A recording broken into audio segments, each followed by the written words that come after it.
ثاقب اظہر صاحب کے بارے میں مجھے سنی علی پوسٹیں لکھ کے دیتے تھے یہ لگاؤ, پھر میں لگاتا تھا, پھر وہ 2 دن بعد ڈیلیٹ کرتے تھے, پھر کہتے تھے حافظ احمد نے بڑی غلط پوسٹ لگائی ہے. سنی علی کے کہنے پہ آپ ثاقب اظہر کے خلاف پوسٹیں لگاتے جی جی بالکل میں لگاتا تھا. مجھے ایٹ دی اینڈ انفارمیشن یہ ملی کہ سنی علی نے یا سنی علی کی ٹیم نے, ٹو بی آنیسٹ مجھے نام ایگزیکٹ نہیں پتا, لیکن سنی علی یا سنی کی ٹیم میں سے کسی نے ان کے کان بھرے ہوئے مفتی صاحب کی ٹیم کے یا مفتی صاحب کے, نا میرے حوالے سے. بہرحال ایٹ دی اینڈ مفتی صاحب سے جب بات ہوئی تو مفتی صاحب اس بات سے لا علم تھے, انہیں نہیں پتا تھا, یہ سارے جو گل تھے یہ ان کی ٹیم کھلا رہی تھی. اچھا, یعنی سنی علی کے پاس ویسے اتنا ٹائم ہے یار, ویسے مجھے ابھی تک یقین نہیں آ رہا کہ وہ یہ سب کچھ کرتے ہیں. انہوں نے یہ ان کی اتنا تو ان کے پاس ٹائم ہے کہ وہ لوگوں کو کہتے ہیں کہ یار اس کے خلاف یہ کرو, اتنا تو ٹائم ہے, کیونکہ اس گناہ میں بھی شریک رہا ہوں ماضی میں. وہ مجھے کہتے تھے کہ یار فلاں بندے کے بارے میں ذرا پوسٹیں لگا دو, فلاں بندے کے بارے میں بیڈ امیج کر دو. اور آپ لگاتے رہے ہیں؟ میں لگاتا رہا ہوں یار, یہ تو اچھا کام نہیں کیا. نہیں, بہت غلط کیا میں نے. پھر میں نے ایک جگہ پہ سنو پہ میرا ایک انٹرویو تھا, اس میں نے معافی مانگی ثاقب اظہر کے بارے میں. ثاقب اظہر صاحب کے بارے میں مجھے سنی علی پوسٹیں لکھ کے دیتے تھے یہ لگاؤ, پھر میں لگاتا تھا, پھر وہ 2 دن بعد ڈیلیٹ کرتے تھے, پھر کہتے تھے حافظ احمد نے بڑی غلط پوسٹ لگائی ہے. سنی علی کے کہنے پہ آپ ثاقب اظہر کے خلاف پوسٹیں لگاتے؟ جی جی بالکل میں لگاتا تھا بالکل, اور میں نے پھر آن ریکارڈ اس کی معذرت بھی کر لی, نہیں کرنی چاہیے تھی. 2018-19 کی بات ہے, میں بالکل کلیئر کر رہا ہوں. تو یہ تو ان کی عادت ہے کہ وہ لوگوں کو یہ کہتے ہیں, اور پھر جب وہ جس کے بارے میں آپ سے کروا رہے ہوتے ہیں, اگر ان کا وہاں پہ کبھی معاملہ سیدھا ہونے لگے, صلح صفائی ہونے لگے, تو جس سے کروائے ہوتے ہیں پھر اس کو وہ کک کرا دیتے ہیں. ہاں یہ ان کا اصول ہے. میرے حوالے سے بھی انہوں نے 2-3 لوگوں کو یوز کیا. جب میں نے ذرا اچھا ریئیکٹ دیا لیگل وے میں, تو وہ سنی صاحب نے ان سے ہاتھ اٹھا لے, وہ کہتے ہیں میں نے ان کو نہیں کہا, یہ انہوں نے خود ہی کام کیا, میں اس چیز کا ذمہ دار نہیں.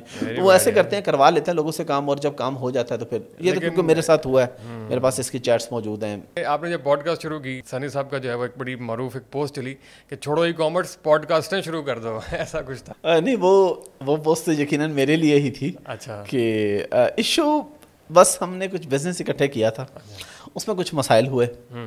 مسائل بعد میں ہوئے, پہلے ہم نے پیسہ اچھا خاصا کمایا, ماشاءاللہ $3 لاکھ کمایا ہم نے ایک ایسٹ بیچ کے. اچھا, ہم 3 پارٹنر سے, میں سنی بھائی اور عمران بھائی, ہم تینوں نے 1-1 لاکھ اس میں سے کیا. اب اس کے بعد دوبارہ پھر لانچز کی. ہمارا اصل میں بنیادی اختلاف آ کے ہوا تھا کہ ہم نے ایک سورسنگ کا بزنس شروع کیا. اچھا, کہ جی ہم اپنے کلائنٹس کو پروڈکٹ چائنا سے سورس کر کے دے دیں گے.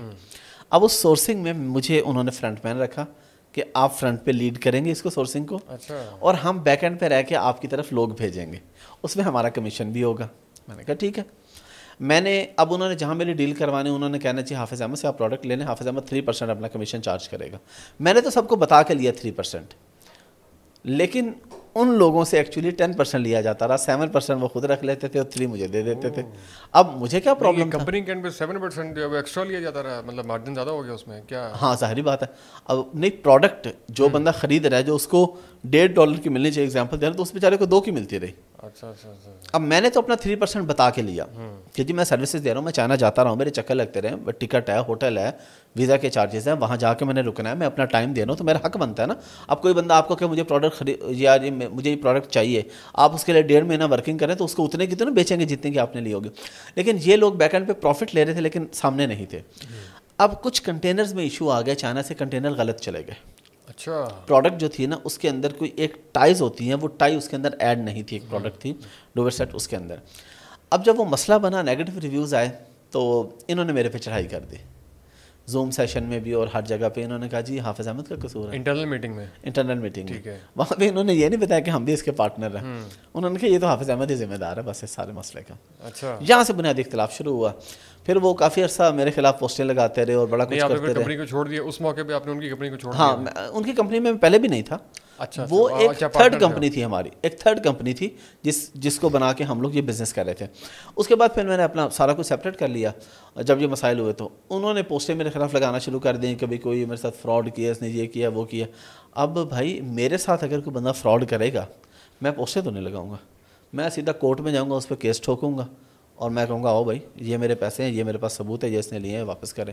انہوں نے پوسٹیں سیمینارز میں ذکر شروع, مجھے لوگوں نے کہنا شروع کر دی, لیکن مجھے امی ابو نے کہا کہ آپ خاموش رہو. خیر ہے, کافی عرصہ تو میں خاموش ہی رہا.